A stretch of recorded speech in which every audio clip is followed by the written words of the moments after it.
Olá, alunos, boa noite. Esta é uma aula de filosofia para a segunda série do ensino médio. O tema de nossa aula hoje é desigualdades sociais e preconceito.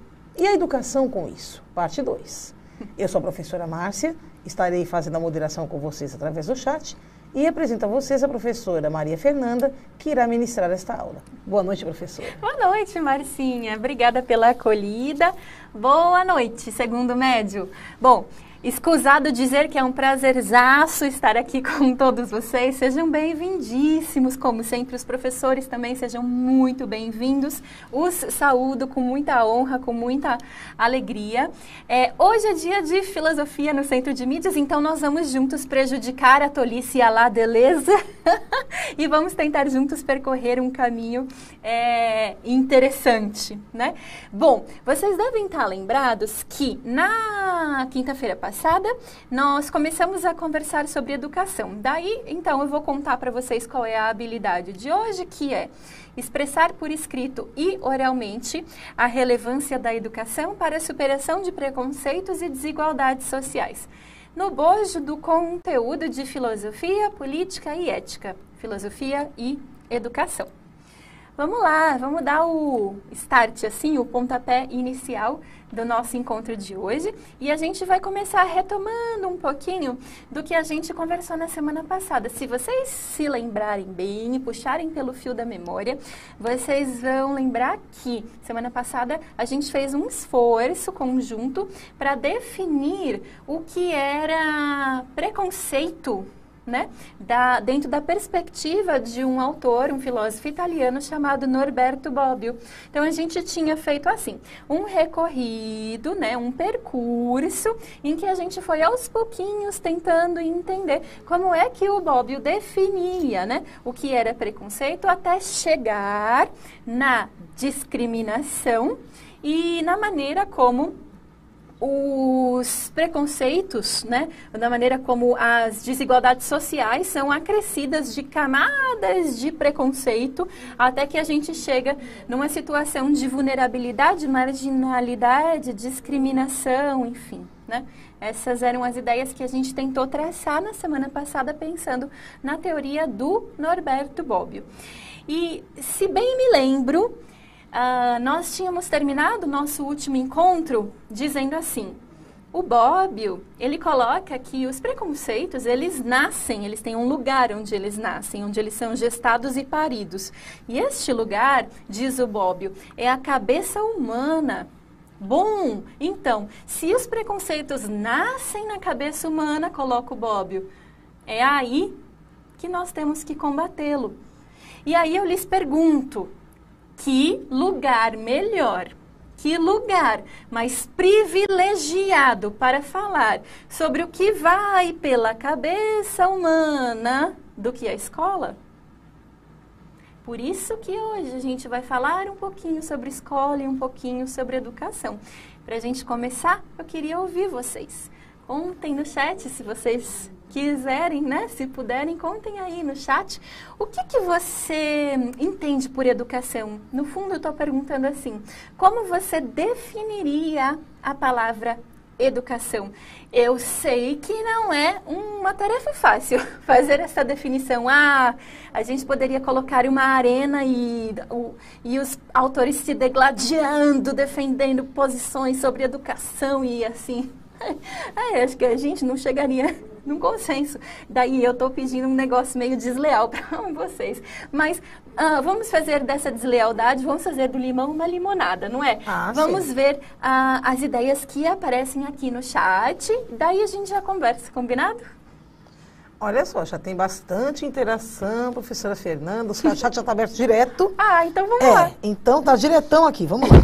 Professora Zilda, obrigada, professora, pela sua participação. Ela fala que passa de pai para filho, né? Através da oralidade. Passa de pai para filho. Muito bem. É uma perspectiva. Sim. O Ícaro já tem uma outra visão. O aluno Ícaro fala que não dá para mudar o jeito da pessoa. A mudança tem que vir nela própria. Muito bem. Olha só. Vamos ver. Tiago e Verônica têm a mesma visão a respeito do termo, que é respeito ao próximo. A Natália cita conhecimento. Uhum. O João Gomes, olha que lindo. O pessoal hoje está muito poético, professora. Princípios retos. Oh, Muito bem. Princípios o quê? Princípios retos. Retos, a reta razão. A retidão de caráter. Nossa, mas que aristotélico, né? João. Retidão de caráter. João, tu andou lendo Aristóteles? Com certeza, né? Capaz que não andou lendo. Capaz, aham. Então, vamos lá. Uhum. Gabriel, cita aqui. Professora, por favor, me tire essa dúvida. O preconceito é individual ou surge em grupos, ou ele é grupal? Boa, João, porque isso nos leva diretamente à aula passada. Tão lembrados, João? Vê se você consegue lembrar. Na aula passada, a gente estava falando do Bobbio. Lembra que o Bobbio, ele dividia os preconceitos em dois tipos, em dois grupos. Daí ele dizia assim, existem os preconceitos que são individuais. O que eram os preconceitos no Bobbio? Eram crenças errôneas que iam, assim, sendo aceitas de maneira mais ou menos passiva e acrítica, né? Daí o Bobbio diz, então, existem os preconceitos individuais, mas existem também os preconceitos coletivos. E os preconceitos coletivos têm um grande potencial destrutivo, coloca o Bobbio, porque eles se exprimem, de maneira geral, e de duas formas principais, muito embora haja outras, que são os preconceitos de nacionalidade e os preconceitos de classe. E daí, nos preconceitos de nacionalidade, a gente pode, assim, subdividir em uma série de preconceitos e os de classe também. Né? E também preconceitos étnicos, né, culturais. Certamente, né? certamente. Em relação aí à etnia das pessoas, né, a sua, né, antigamente a gente falava raça, né, da pessoa, né? Hoje em dia a gente prefere o termo etnia, tá? Mas a gente vê sempre isso. Olha só, tem mais interação aqui, muito interessante. Olha só, Daniela fala que é a formação individualista dentro de uma sociedade. Individualista? Essa fala é da Daniela. Essa fala é da Daniela. Eu gostaria de pegar essa fala para prosseguir com a aula, porque a Daniela fala assim, é uma formação individualista, talvez aquela que só leva em consideração a si mesmo, né? A sua própria educação, A sua própria, talvez. Mas olha, Daniela, eu vou contar para você e para todos os estudantes que estão com a gente a etimologia da palavra educação. A etimologia, vocês estão lembrados, é a ciência que estuda a origem das palavras. Então, a palavra educação, como o mais das palavras em língua portuguesa, ela vem do latim, né? E ela vem, então, do latim educare, que aparece aí na tela para vocês. Que significa assim, o prefixo ex, né? Ex, significa fora ou exterior, mais o sufixo, né, do sere, que significa guiar ou conduzir. Quer dizer, educare em latim, que é a origem etimológica da palavra portuguesa educação, significa conduzir para fora, conduzir para o exterior. É uma ideia bem interessante. Quer dizer, aquele que não possui, não tem a educação, ele está preso dentro de si mesmo. É uma perspectiva contrária à que a Daniela trouxe para a gente, né? Ele está, assim, preso nas suas convicções, preso na sua maneira de ver o mundo. Ele precisa passar pelo processo de ser conduzido para fora de si e ver que opa, fora de mim tem um mundo, né, do qual eu posso me apropriar e tentar, com o qual me relacionar e tentar compreender um pouquinho melhor, né? Então, conduzir para fora de si mesmo, essa é a origem etimológica da palavra educação. E partindo dessa origem etimológica que é bonita, né?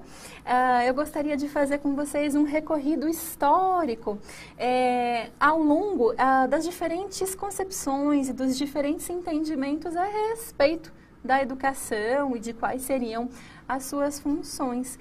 E aí a gente vai juntos, então, retroagir historicamente lá para a Grécia Antiga, quando a gente tem um momento em que a educação era entendida como paideia. Paideia é um termo grego. E aí na tela para vocês, olha que legal, eu coloquei aí entre parênteses a grafia, né? Em grego. Então, a paideia é um termo grego, né, que subsumia, isto é, que resumia, né, a noção de educação na sociedade grega clássica. Deriva de paidos, né, que é a criança. E, então, a paideia se refere assim, à educação de natureza mais familiar, que ensina modos e ensina valores morais, tem uma característica de integralidade, uma formação mais ampla, né? E que vai aparecer com mais força, então, nessa concepção que também vigia, né, na Grécia Antiga, que é a concepção do arete. Né? O arete vem do grego, vejam a grafia da palavra ali em caracteres gregos, que interessante. Vem do grego excelência, né? Consistia, que era arete? Era um conjunto de qualidades físicas, morais, espirituais, assim, força, persuasão, destreza, entre outros. Interessante, porque a ideia de educação para os gregos era uma ideia que, assim, não estava concentrada ou voltada exclusivamente para a noção do desenvolvimento apenas do intelecto e das funções intelectuais, mas também tinha a ver com capacidade de persuasão, destreza, tinha uma série de outros atributos que, de uma forma ou de outra, faziam parte, né, dessa concepção grega da arete, que é a excelência. Não à toa, Arete era uma deusa, né? Olhem aí a imagem da deusa Arete. E aí a gente já entende um pouquinho, consegue supor um pouquinho qual era a valoração que os gregos faziam da educação, pois se eles igualaram, assim, como é que se diz? Em termos terminológicos, de palavra mesmo, né? A concepção de educação com o nome de uma deusa, a gente já consegue imaginar o quanto é que os gregos valoravam positivamente, né, a educação dentro dessa ideia da paideia e da arete. Então, né? E o conceito de paideia é interessante, né, dentro da educação, porque a palavra pedagogo vem daí. Pronto, vem do... então, vamos voltar no slide anterior? Né? Boa, Marcinha. Palavra pedagogo. Olha só. Paideia vem do grego paidos, que é criança. Então, aí a gente pegou esse radical e todas as palavras que a gente tem, pedagogo, pedagogia, pediatra, sim, enfim, né? Vem desse radical paidos, porque são atividades que tem no seu cerne o trabalho com a criança. No caso, né, o pedagogo, o cuidador da criança, né? O seu protetor, né? Uhum. E até a gente aparece aqui, né? No próximo slide que você tinha colocado ali, ó, aparece já um professor de música, no caso, né? Acompanhando, no caso, um pedagogo, acompanhando o seu aluninho ali, ó, ou seja, cuidando daquela criança. É isso, Marcinha. E aí, por que eu coloquei essas imagens? Porque, olha só, a primeira, que é o Doríforo, né, do Policleto, é um ideal de excelência humana. Vejam, o corpo do Policleto é esculpido, construído à base de muita disciplina, né? A base de muito autocontrole, né? Enfim, que subjaz aí na ideia da excelência, né? Grega. E do lado, a Marcinha já cantou a bola pra gente, tem um jovem recitando poesia acompanhado de um músico, porque recitar poesias e apreciar poesias também fazia parte da educação de excelência. E a questão da música, o conhecimento desde pequeno com a música. Exatamente, a música fazia parte, é isso mesmo. Vejam que rol interessante, né, de atividades, enfim, que estavam incluídas nessa noção grega de educação, que era uma noção que mudou muito conforme a história da humanidade. O rio do tempo foi correndo, né? Gosto da imagem do rio, né? Conforme o rio do tempo foi correndo, a gente chega num outro momento histórico, que é o da Idade Média, em que a gente tem uma concepção de educação daí, assim, muito diversa da que aparecia lá, da que era praticada na Grécia Grécia Antiga. Então, vejam, na Idade Média, vejam aí na tela, o que acontecia?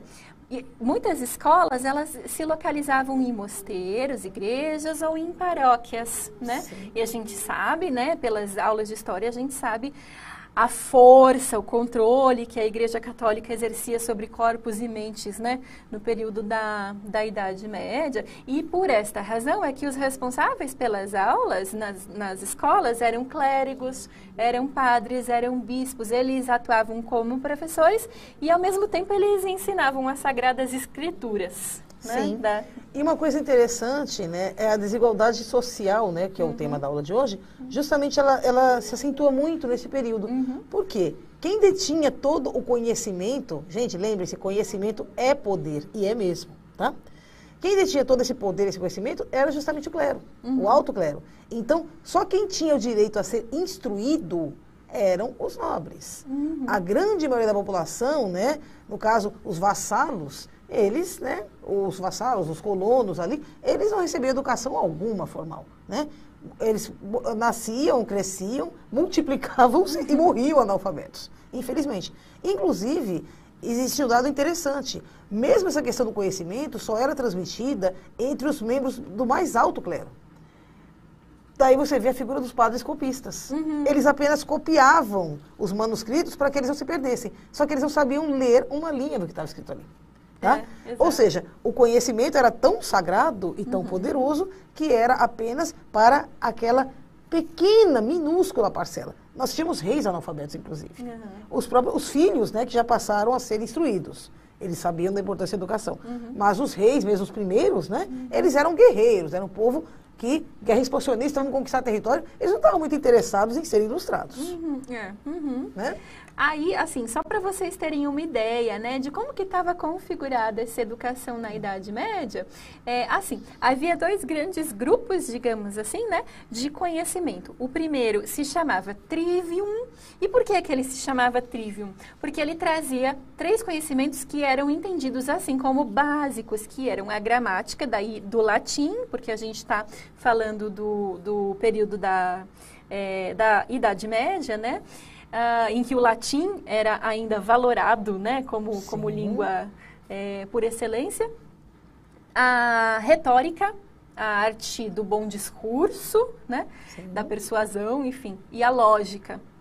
E o quadrivium, que era esse segundo conjunto de conhecimentos, e que se chamava quadrivium porque estava composto por conhecimentos que eram considerados como mais avançados. E então compunham ali o quadrivium a aritmética, a geometria, a música e a astronomia, que em relação aos 3 primeiros, que eram de natureza mais básica, compunham já um avanço bastante grande, né, em termos de educação. Que era questão de ilustrar mesmo, né, os nobres, né? Sair daquela coisa meio ogro, né? Olha, eu sou um grande estrategista, militar, guerreiro, meu exército é avassalador, todo mundo morre de medo de mim, já vou sair conquistando um monte de território. Só que eles precisavam dessa fineza. Os pais já não, mas eles sabiam que para que seu filho pudesse governar bem e poder manter todo aquele reinado, ele precisaria o quê? Da educação, da ilustração. Daí eram contratados, né, professores para dar aula direto no palácio, que geralmente eram clérigos, né? Ou os filhos eram conduzidos aí até os conventos e ficavam lá, né, internos no convento, né, nos colégios internos lá, até, né, assumir o trono, até a maioridade. Aí a gente vê aí na tela uma pintura, né, representando uma escola no século XIV. Aí fica bem explícito para a gente a localização dessa escola, né, dentro de uma paróquia, me parece, né, e ali naquela estrutura que lembra um púlpito, tá ali um religioso, né, da cúpula, digamos assim, né? Passando os seus ensinamentos. Ele seria um bispo, né? Algum bispo ou um cardeal. Talvez, né? Passando os seus ensinamentos. Olha que interessante dessa imagem, professora, essa questão aí dessa cátedra onde ele está, né? Proferindo a sua aula, né? E os alunos ali observando. Esse sistema de cátedra, gente, ele existiu, funcionou aqui no Brasil até a década de 50, 60. Ainda existia, né, nas faculdades, principalmente nas faculdades, mas também nas escolas públicas, uma cátedra, ou seja, né, tinha uma espécie de um tablado de madeira mais alto, onde a mesa do professor era colocada ali, e o professor dali ele tinha até uma visão maior da sala e colocava esse professor justamente numa posição acima, ou seja, ele é o mestre, master, né? Ele está acima dos alunos. Inclusive, fisicamente, ele era colocado acima para demonstrar a superioridade, exatamente, talvez que eles queriam dizer do intelecto, né? Sim. E aí, essa imagem que a gente está vendo, ela é de uma escola no século XIV e não à toa eu selecionei essa imagem do final da Idade Média, porque aí a gente já vai então começar a conversar sobre a escola que sofre modificações, transformações absolutamente profundas na sua estrutura, na sua concepção, nas suas funções, quando a gente adentra o período histórico da modernidade, né?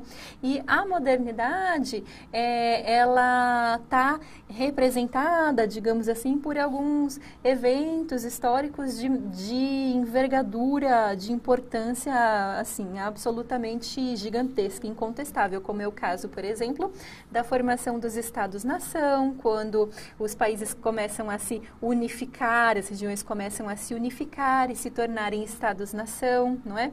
O iluminismo, em que acontece uma revalorização, né, dos clássicos, quase que opondo, como dizendo, estamos aqui acendendo as luzes de novo que tinham passado, as luzes do conhecimento que tinham passado tanto tempo no escuro, nas trevas durante a Idade Média, dizem os iluministas. Sim, os iluministas, né, são muito importantes nesse período do Renascimento aí, né? Exato. Justamente trazendo essa questão da educação laica, né? Afastando essa questão da educação do clero, da igreja, porque o clero ele entra em franco declínio a partir daí, esse poderio do clero, e aí a gente sai daquela noção, né, medieval de teocentrismo, Deus como centro do universo, e passamos então a uma visão, né, de antropocentrismo, ou seja, o homem como centro do universo, o senhor do seu destino, né, capaz de modificar aí a humanidade, né, capaz de modificar o mundo ao seu redor. Isso, exatamente, é isso.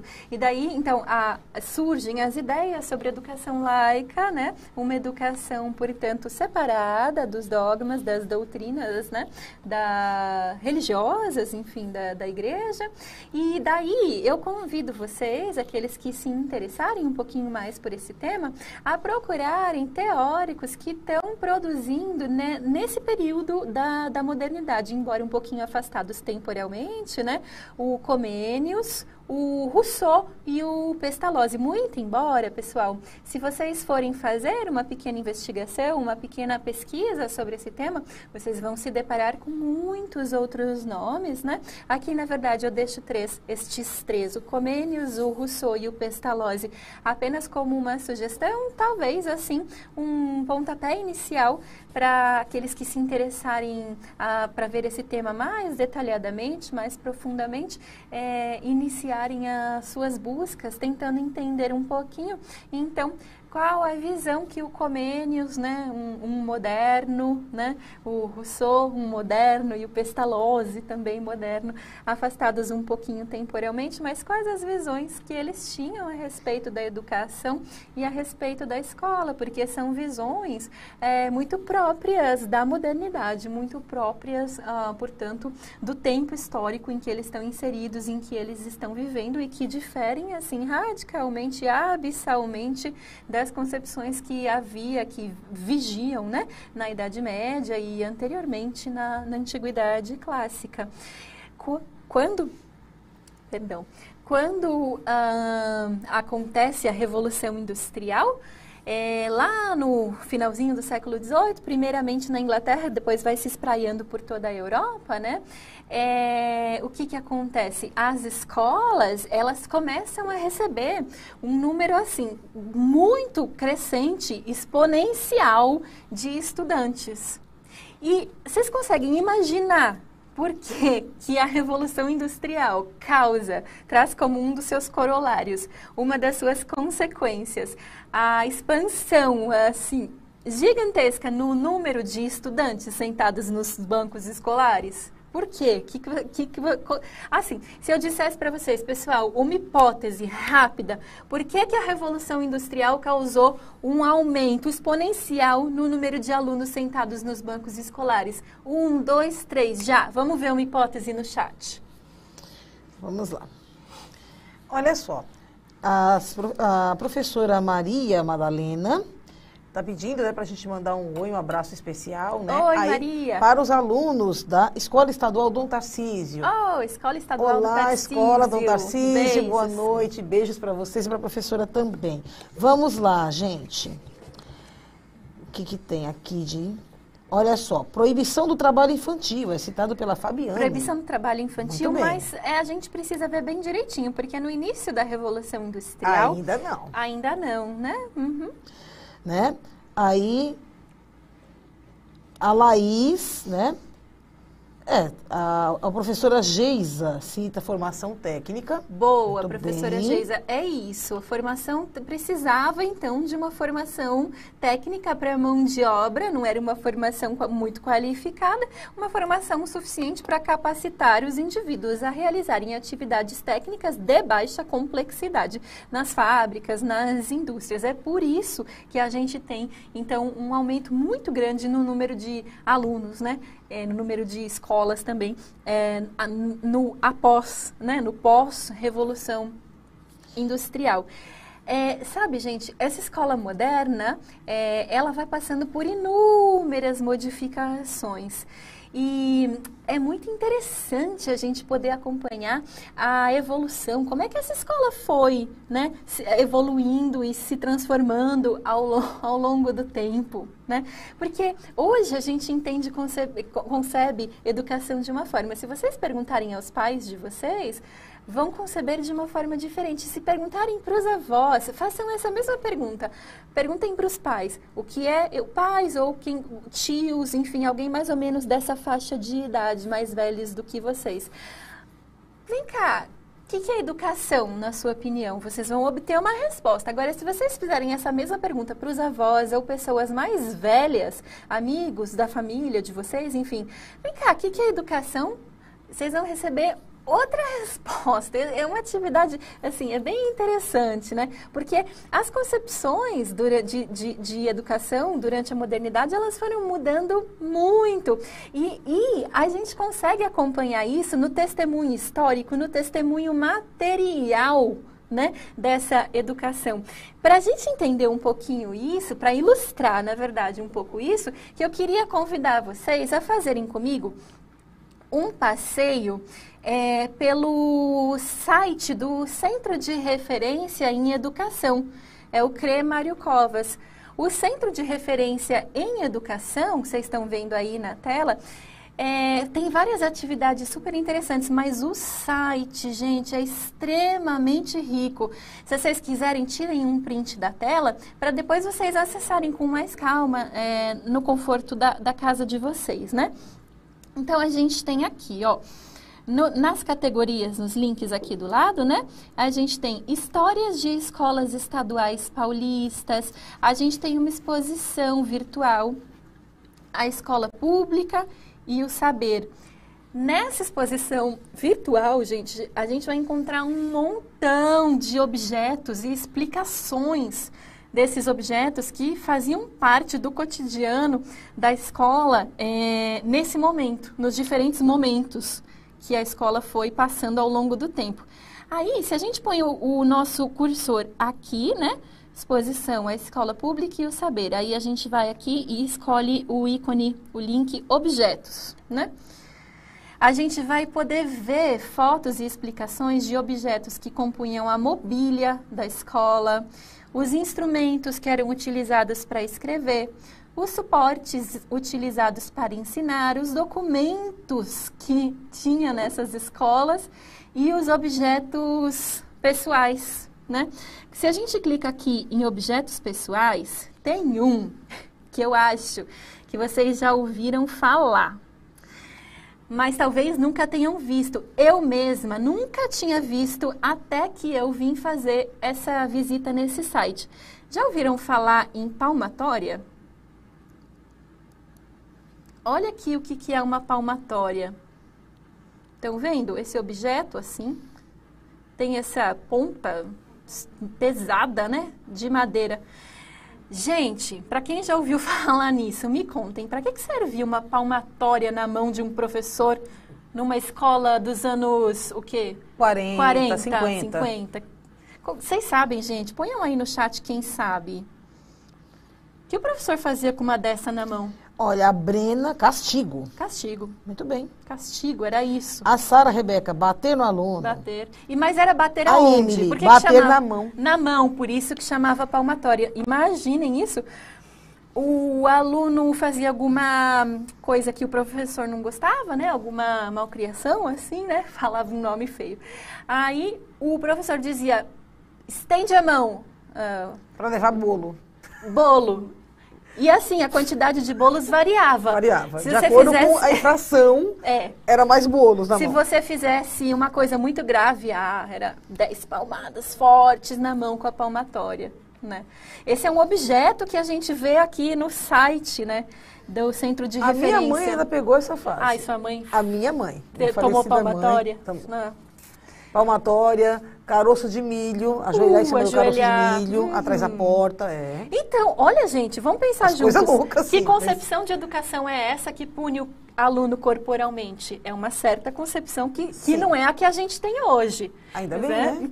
Ainda bem. Na minha época ainda tinha, viu, essa concepção de... Mas aí a palmatória era diferente, era reguada. Era reguada. Era régua. Bom, era outra coisa. Então, aí, queria mostrar para vocês também, quando a gente vai aqui nos documentos, olha que interessante, olha como que era o diploma, gente. Esse é um diploma de escola normal. As normalistas, que eram as meninas que, né, depois a gente, né, passou a chamar Cefam.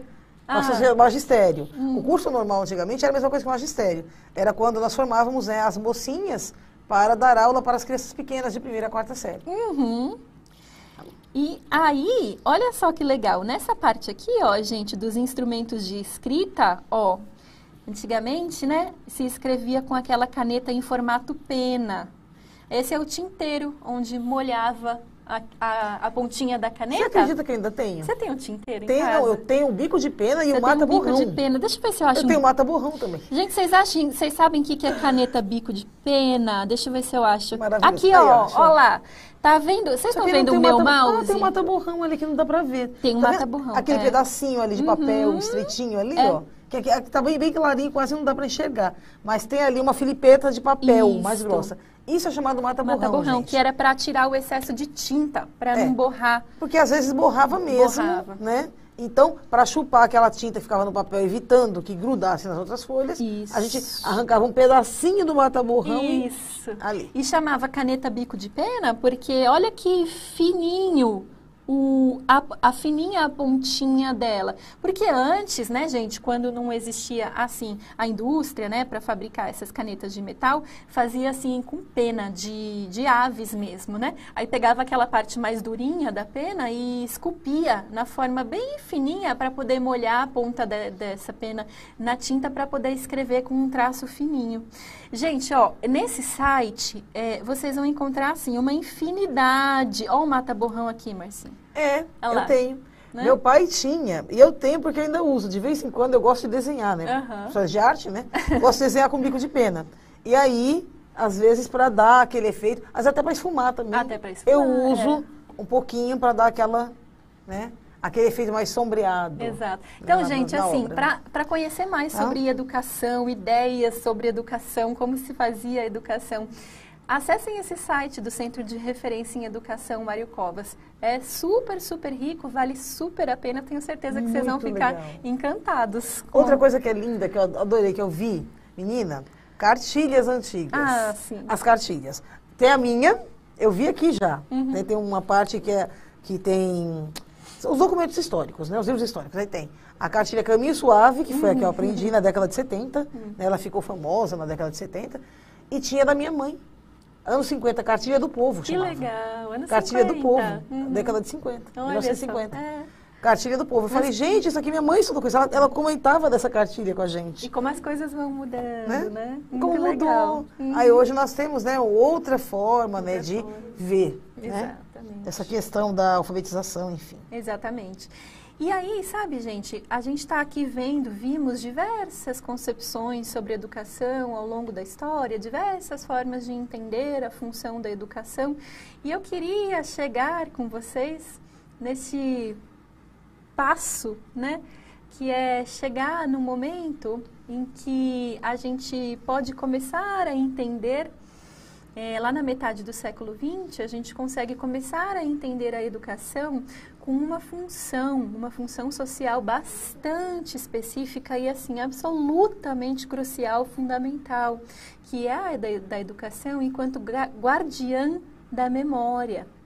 Né? É a proposta da educação contra a frieza que o Adorno faz para a gente lá no ano de 1967, quando ele escreve um texto chamado Educação após Auschwitz. Auschwitz foi um campo de concentração, né, que ficou ativo durante o Holocausto, né, na Alemanha, e aí o Adorno fala assim, olha, depois do que a gente vivenciou, depois do Holocausto, depois da Segunda Guerra Mundial, a gente não pode continuar achando que educação só serve para ensinar as pessoas a trabalharem e a terem atividades técnicas. Não, educação tem que ter uma função mais profunda até do ponto de vista ético do que essa. E aí ele propõe, então, a educação contra a frieza. E da pena do Adorno sai o seguinte texto. A exigência que Auschwitz não se repita é a primeira de todas para a educação. Qualquer debate acerca de metas educacionais carece de significado e de importância frente a essa meta. Que Auschwitz não se repita, que o Holocausto não se repita. Ela foi a barbárie contra a qual se dirige toda a educação. O nazismo, diz o Adorno, foi a barbárie contra a qual a educação tem que se dirigir. Educação como guardião da memória, não esqueçamos para não repetir. Exatamente. É o recado que o Adorno está deixando para a gente. O Adorno vai, assim, muito como um trem atropelando. E ele localiza bem esse atropelo. É o Holocausto, né? É o nazismo. Talvez, se a gente se colocasse hoje no papel do Adorno, como quem está olhando para a educação, com olhares muito voltados para o mundo social, talvez a gente pudesse se fazer a seguinte pergunta: quais seriam situações que eu desejaria que a educação ajudasse a combater? Quais seriam situações que eu gostaria que a educação ajudasse a não se repetir? Essa questão do preconceito, né, a questão do Holocausto é uma coisa assim, para mim, né, eu geralmente as pessoas até me perguntam, né, sobre esse tema, eu sendo judia, né, e meu pai veio de lá, enfim, eles fugiram, né, meu pai chegou aqui no Brasil em 1938, né, um pouquinho antes da Áustria ser anexada ao Terceiro Reich. Então, assim, ele contava coisas absurdas nessa época. Então, assim, é uma coisa assim, é um tema que até hoje mexe comigo quando eu ouço. E daí o convite, né, que eu faço, então, a que a gente faça do nosso ponto de vista, quer dizer, o Adorno publica esse texto do ponto de vista de quem vivenciou os horrores da Segunda Guerra Mundial, né? E o convite que eu faço a vocês é que a gente tente um pouquinho ter os olhares atentos do Adorno, pensando assim: o que eu gostaria que a educação ajudasse a combater? Que situações eu gostaria que a educação ajudasse a não se repetir?